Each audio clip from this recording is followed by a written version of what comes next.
এই বাড়িতে ফিস নাই, এত গরম পানি লাই সেখানে।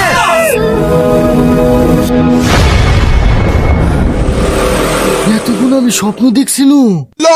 কতক্ষণ ঘুমাই? তাড়াতাড়ি উঠে আমার লাগি চা করলে আসো গা। এক একদিন তুমিও তো চাটা করে খেতে পারো নাকি? কি?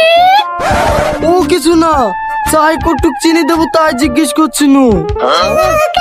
কেনে চা আজ নতুন করছো নাকি? আমার চাই কত চিনি লাগে তুমি জানো না? হ্যাঁ মনে পড়েছে, আসলে স্বপ্ন জগতে চলে গেছি না তো, তার লেগে সব ভুলে গেছি। তুমি একটু বসো, আমি চা করে নিয়ে আসছি। কি ব্যাপার? বিছানাতে না গুছে চলে যাচ্ছো যে? সব ভুলে গেছো নাকি?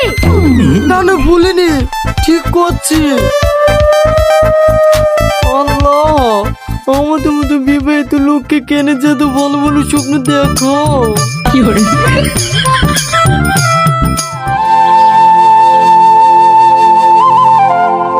কিরে রিয়াজ, কোথায় গেছিলি? বিয়ের পর থেকে তুই তোর মাচানায় আসিসনি। শোন শোন,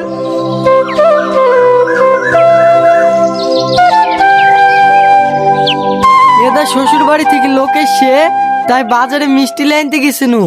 কি বলবি একটু তাড়াতাড়ি বল, না হলে বউ আবার বকাঝকা করবে।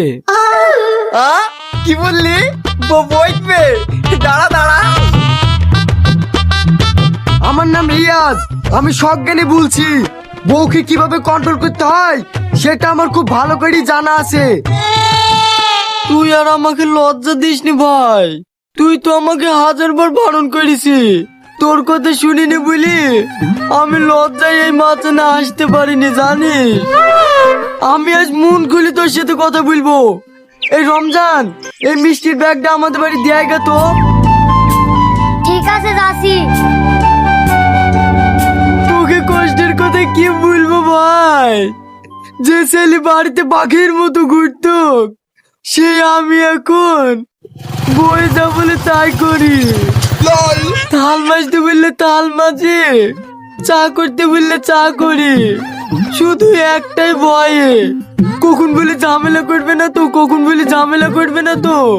কারণ ওর যা মুখ, ওর কাছে টিকা খুব মুশকিল। শুধু আর না রে ভাই, সব মেয়েদের মুখ জোরে পিএইচডি করা থাকে। তোর এই এক সপ্তাহ হলে বিয়ে হয়েছে তো, তাই কিছু বুঝতে পারছিনি। সব ছেলেদেরই কি এই একই হাল? আচ্ছা ভাই, পৃথিবীতে কি এমন কোনো পুরুষ নাই যে বউকে টাইটে রাখে?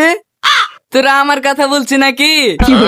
তোর কথা বলছি মানে, তুই আবার তোর বউকে খুব শাসনে রাখিস নাকি?